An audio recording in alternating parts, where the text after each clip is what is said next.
Bersama mantan Gubernur Jawa Tengah Ganjar Pranowo dilaporkan ke KPK atas dugaan menerima gratifikasi. Pranowo dilaporkan ke Komisi Pemberantasan Korupsi. Rekam jejak memang sangat sulit untuk dihilangkan, bahkan tidak bisa dibohongi, termasuk pada saat ini.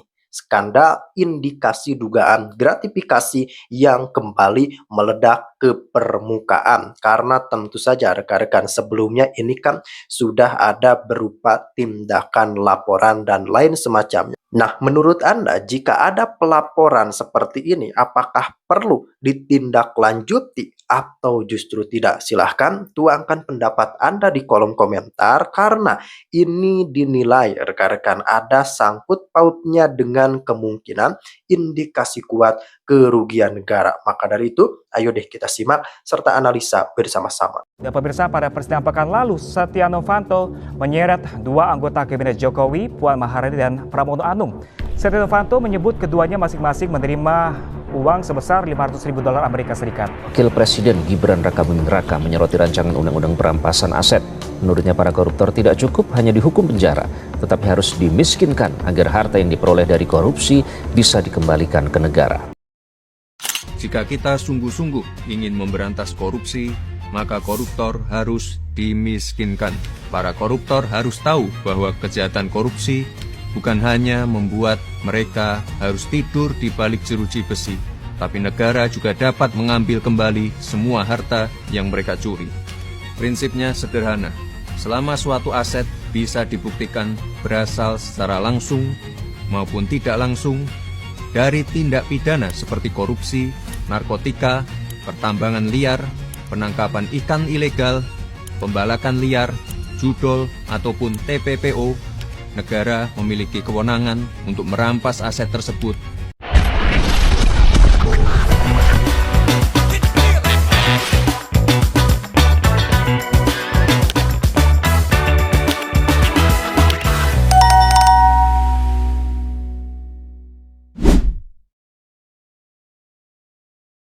Jika kita sungguh-sungguh ingin memberantas korupsi, maka koruptor harus dimiskinkan. Para koruptor harus tahu bahwa kejahatan korupsi bukan hanya membuat mereka harus tidur di balik jeruji besi, tapi negara juga dapat mengambil kembali semua harta yang mereka curi.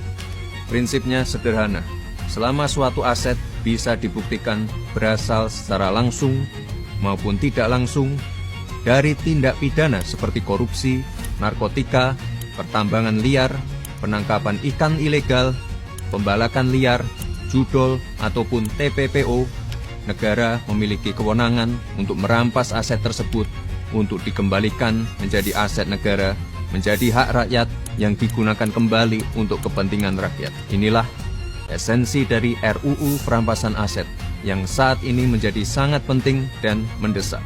Oleh sebab itu, pembahasan terkait RUU ini harus segera dilakukan secara serius, komprehensif, dan transparan, serta melibatkan semua pihak termasuk para praktisi dan profesional agar menghasilkan regulasi yang kuat dengan pengawasan yang ketat sehingga tajam kepada para pelaku namun tidak sewenang-wenang kepada yang bukan pelaku. Saya bertekad memberantas korupsi sekuat apapun mereka. Demi Allah, saya tidak akan mundur setapapun. Saya disumpah menjalankan Undang-Undang Dasar dan akan saya jalankan. Saudara-saudara, saya datang karena polisi kadang-kadang ya namanya menegakkan hukum. Kadang-kadang ada yang khilaf, kadang-kadang ada keterpaksaan. Ya, kalau ada korban yang benar-benar salah adalah yang buat kerusuhan. Sampai rakyat tidak berdosa, korban. Dan polisi sudah tegas menindak anggotanya yang mungkin keliru. Ini sedang diselidiki. Kalau ada kesalahan akan ditindak. Tapi jangan lupa, puluhan petugas yang berkorban. Polisi siang malam menjaga keamanan di seluruh pelosok tanah air. Ya. Jadi saya sebagai kepala negara, kepala pemerintah, saya merasa harus nengok mereka, keluarga mereka, orang tua mereka, anak mereka ada di situ. Saya ucapkan terima kasih atas negara. Saya perintahkan mereka diberi penghargaan, naik pangkat, masuk sekolah. Dan ingat, di Sulawesi Selatan 4 ASN, orang tidak bersalah, orang tidak berpolitik, korban. Gedung DPR dibakar. Ini tindakan-tindakan makar ini. Ini bukan penyampaian aspirasi, ya. Jadi semua aparat negara akan selidiki siapa yang bertanggung jawab, ya. Saya menduga kita sudah ada indikasi-indikasi dan kita akan tidak ragu-ragu. Saya tidak ragu-ragu membela rakyat. Saya akan hadapi mafia-mafia yang sekuat apapun saya hadapi atas nama rakyat. Saya bertekad memberantas korupsi. Sekuat apapun mereka. Demi Allah, saya tidak akan mundur setapapun. Saya yakin rakyat bersama saya. Terima kasih. Wassalamualaikum. Kemudian kalau kita lihat lagi sekarang ini sudah 4 tersangka kasus Bank Jateng. Di mana tanggung jawab gubernur? 4 tersangka kasus Bank Jateng yang dugaan kerugian negaranya 235 miliar. Nanti kalau rapat dengan Jaksa Agung saya juga akan tanyakan itu. Tersangka itu bagaimana ininya, dan itu yang periksa Kejagung, bukan Kejati Jateng, ya, langsung diambil alih oleh Kejagung. Nah itu yang kita harus lihat. Nah, soal-soal seperti itulah yang harus kita sampaikan. Saya berharap kita ini jangan salah mencari pemimpin, ya. Kita jangan salah mencari pemimpin. Kita pilih pemimpin yang rekam jejaknya bisa kita ketahui. Ini kan era digital. Jadi rekam jejaknya bisa kita ketahui. Justru karena era digital. Ya, sebentar. Kan itu, nah nanti silakan dijawab satu persatu. Pemberantasan Korupsi, KPK, akan menindaklanjuti laporan pengaduan Indonesia Police Watch, IPW, terkait dugaan penerimaan suap atau gratifikasi oleh Direksi PT Bank Pembangunan Daerah Jawa Tengah periode 2014 hingga 2023, Suptiatno. Wakil Ketua KPK Alexander Marwata menyebut akan berkoordinasi dengan Pusat Pelaporan dan Analisis Transaksi Keuangan (PPATK) sebagai langkah awal untuk menindaklanjuti laporan IPW. Alexander menyatakan KPK tak peduli terkait latar belakang Ganjar Pranowo yang merupakan kader partai politik tertentu. Termasuk staf di penyelidikan maupun penyidikan juga tak peduli latar belakang politik seseorang. Terkini Alexander mengaku pihaknya belum menerima laporan hasil analisis LH dari PPATK terkait pergerakan uang senilai total 100 miliar rupiah dari Bank Jateng dalam kurun waktu 2014 hingga 2023. Atas hal itu ia akan melibatkan PPATK untuk mengusut dugaan suap tersebut. Sementara itu, Kepala Bagian Pemberitaan KPK Ali Fikri menyatakan telah mengecek adanya laporan tersebut. Ali membeberkan, verifikasi dan telaah terhadap laporan itu dilakukan untuk memastikan apabila sejumlah syarat dan ketentuan dari suatu laporan masyarakat terpenuhi. Kemudian, pihak KPK akan mulai mengumpulkan data dan informasi lanjutan dengan meminta keterangan dari pihak pembuat laporan. Sebelumnya, laporan dugaan penerimaan gratifikasi oleh salah satu BUMT tersebut dimasukkan oleh IPW di Gedung Merah Putih KPK Jakarta, Selasa. Aksi simak itu bertujuan untuk mendesak lembaga anti rasuah untuk segera memanggil dan memeriksa Ganjar Pranowo dan ex-Dirut Bank Jateng Supriyatno.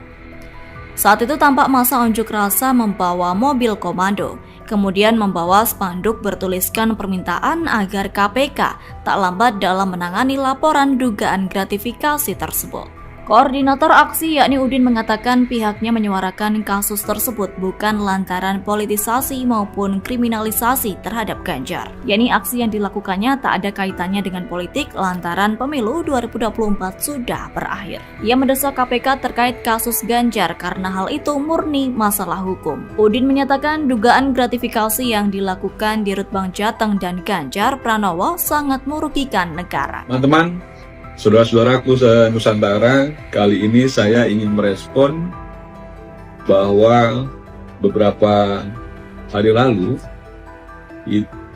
IPW, Indonesian Police Watch, melaporkan dugaan keterlibatan Ganjar Pranowo itu pada kasus gratifikasi di Bank Jawa Tengah saat Ganjar menjadi gubernur di Jawa Tengah.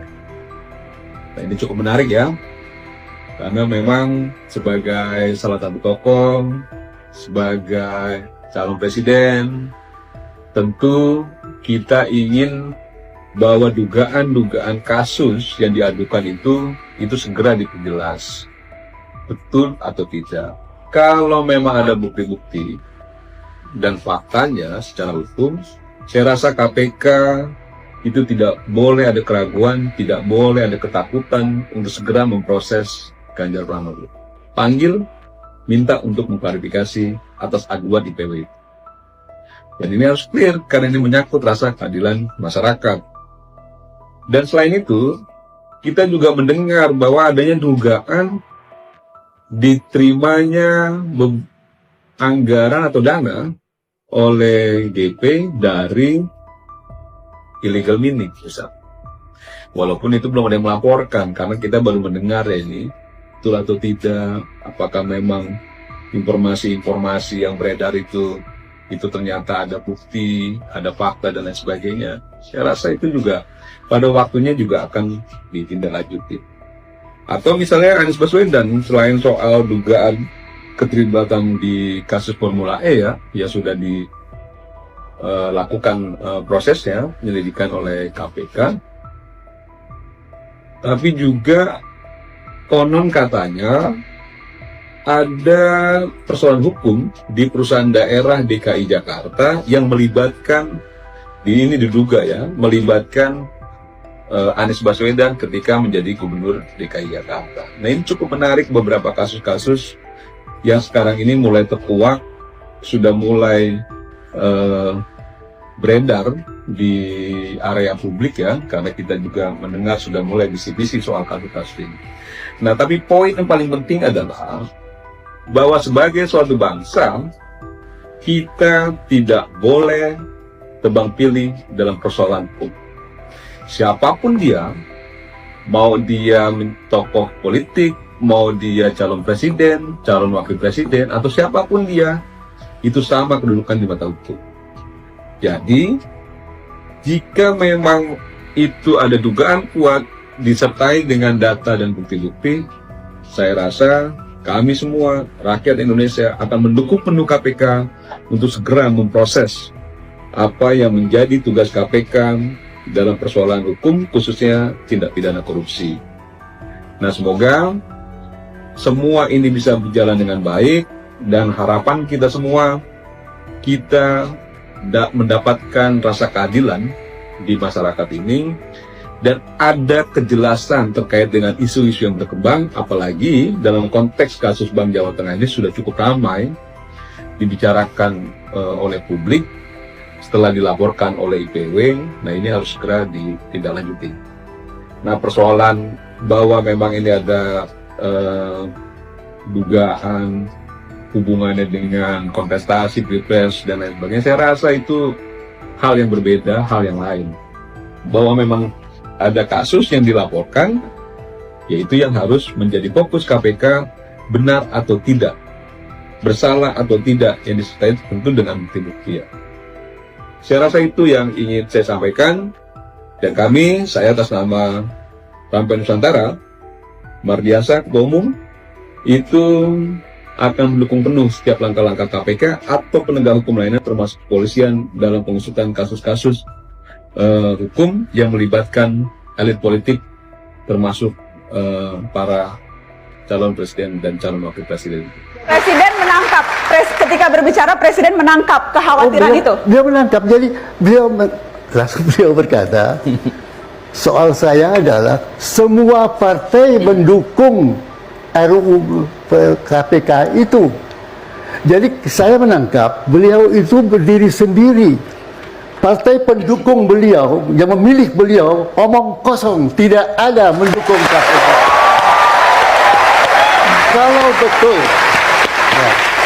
Kalau betul partai pendukung Presiden Jokowi ingin membantu supaya Jokowi berhasil, kenapa menyetujui RUU yang memperlemah KPK? Sedangkan KPK terbukti berhasil memberantas. Oke.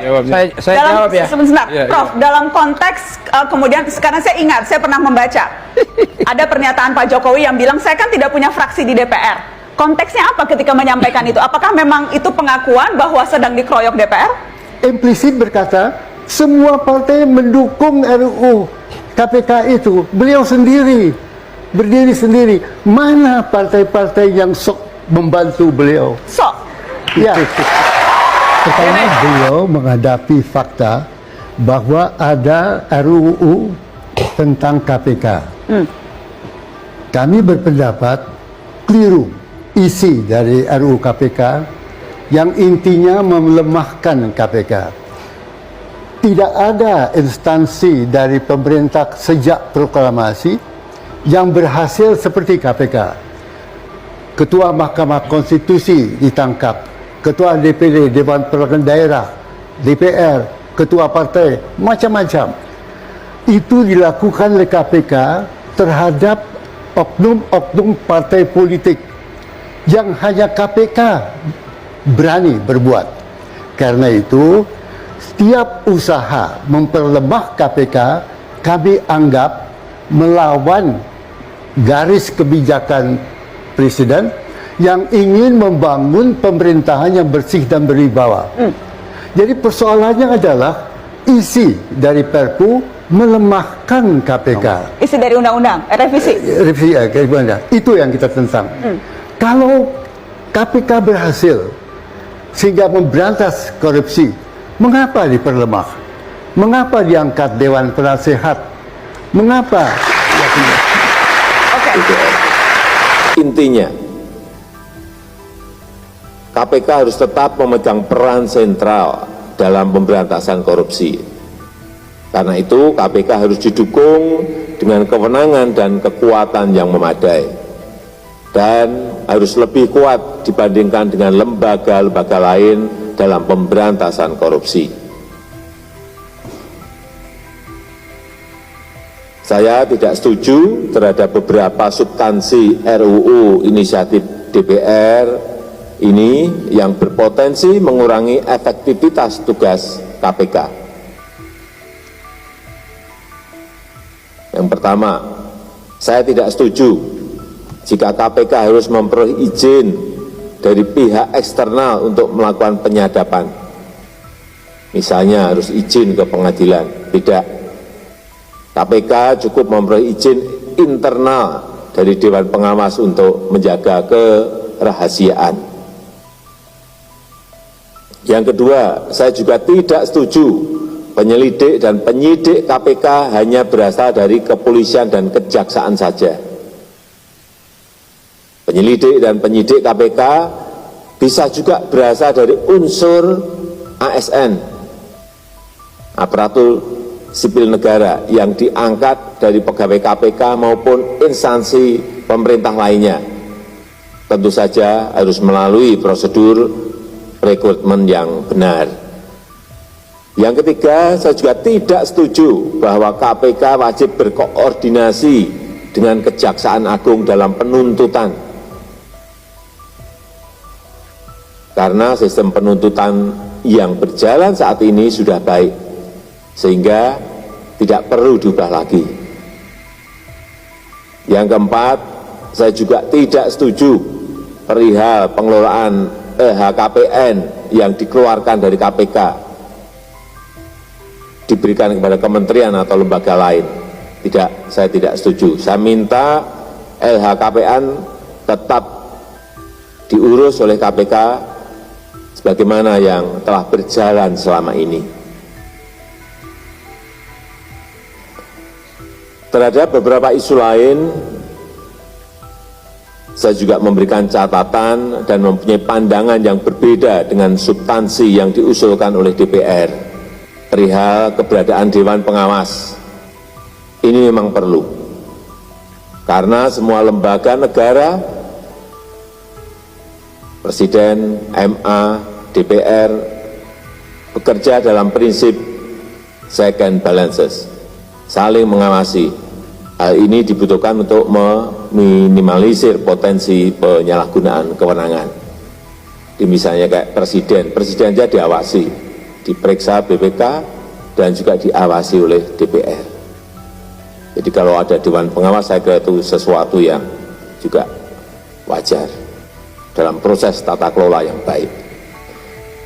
Oleh karena itu di internal KPK juga perlu adanya Dewan Pengawas. Tapi anggota Dewan Pengawas ini diambil dari tokoh masyarakat, dari akademisi ataupun pegiat anti korupsi, bukan dari politisi, bukan dari birokrat maupun dari aparat penegak hukum aktif. Kemudian pengangkatan anggota Dewan Pengawas ini dilakukan oleh Presiden dan dijaring melalui panitia seleksi. Saya ingin memastikan tersedia waktu transisi yang memadai untuk menjamin KPK tetap dapat menjalankan kewenangannya sebelum terbentuknya Dewan Pengawas. Yang kedua, terhadap keberadaan SP3. Hal ini juga diperlukan, sebab penegakan hukum juga harus tetap menjamin prinsip-prinsip perlindungan HAM hak asasi manusia dan juga untuk memberikan kepastian hukum. Jika RUU inisiatif DPR memberikan batas waktu maksimal 1 tahun dalam pemberian SP3, kami meminta ditingkatkan menjadi 2 tahun supaya memberi waktu yang memadai bagi KPK. Yang penting ada kewenangan KPK untuk memberikan SP3 yang bisa digunakan ataupun tidak digunakan.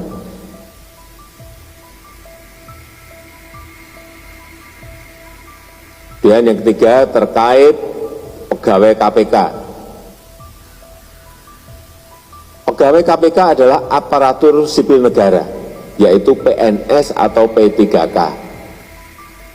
Hal ini juga terjadi di lembaga-lembaga lainnya yang mandiri, seperti MA, MK, dan juga lembaga-lembaga independen lainnya seperti KPU, Bawaslu. Tapi saya menekankan agar implementasinya perlu masa transisi yang memadai dan dijalankan dengan penuh kehati-hatian. Penyelidik dan penyidik KPK yang ada saat ini masih tetap menjabat dan tentunya mengikuti proses transisi menjadi ASN. Saya berharap semua pihak bisa membicarakan isu-isu ini dengan jernih, dengan objektif, tanpa prasangka-prasangka yang berlebihan. Saya tidak ada kompromi dalam pemberantasan korupsi karena korupsi memang musuh kita bersama. Dan saya ingin KPK mempunyai peran sentral dalam pemberantasan korupsi di negara kita, yang mempunyai kewenangan lebih kuat dibandingkan lembaga-lembaga lain dalam pemberantasan korupsi. Saya rasa itu yang bisa saya sampaikan. Terima kasih. Sahabat Pelita dimanapun Anda berada, terima kasih sudah klik video ini dan menonton video ini sampai dengan selesai. Semoga apa yang kita bagikan hari ini bermanfaat buat Anda dan bisa membuka wawasan baru, membuka pelita, membuka cahaya baru bagi Anda. Dan semoga juga dengan hadirnya video ini kita mendapatkan sedikit ilmu, menambah wawasan dan lain sebagainya. Dan terima kasih juga buat Anda yang sudah dukung channel ini ya dengan cara subscribe-nya, dan juga sekali lagi diingatkan jangan lupa tombol loncengnya juga diaktifkan biar Anda tidak ketinggalan kabar info terbaru dari channel ini. Setelah kita melihat keseluruhan isi video ya, tentunya ada titik-titik yang mungkin kelak nantinya akan kita bahas di ruang komentar tentunya. Karena ketika kita melihat sesuatu itu yang pasti akan ada sisi pertanyaan, atau ketika kita memberikan pertanyaan pasti akan mendapatkan jawaban. Nah, jawaban-jawaban ini yang mungkin akan kita bahas dengan pertanyaan-pertanyaan yang mungkin sudah tercatat ya ketika kita melihat video ini. Dan sahabat Pelita, pastinya ketika menggunakan argumen nanti di kolom komentar itu usahakan hilangkan ego dulu. Kita kedepankan cara berpikir yang waras biar tidak berbenturan ketika memberikan reaksi ataupun komentar. Yang namanya pro kontra itu wajar ketika kita menghadapi hal-hal seperti ini ya. Di kehidupan bermasyarakat itu juga sama hal ya. Pasti ada yang pro, ada yang kontra, ada yang suka dan tidak suka. Jadi mari kita berdiskusi secara wajar dan tentunya biar wawasan semakin terbuka. Dan terima kasih juga buat Anda yang sudah emang mau berbagi atau nge-share video ini kepada teman-temannya, semoga bermanfaat. Di akhir video seperti biasa, izinkan saya mohon maaf yang tak terhingga apabila ada tutur kata saya yang kurang berkenan di hati Anda. Sekali lagi saya mohon maaf yang tak terhingga dan saya akhiri wabillahi taufik wal hidayah. Wassalamualaikum warahmatullahi wabarakatuh. Sampai jumpa. Semoga Pelita ini membuka wawasan Anda.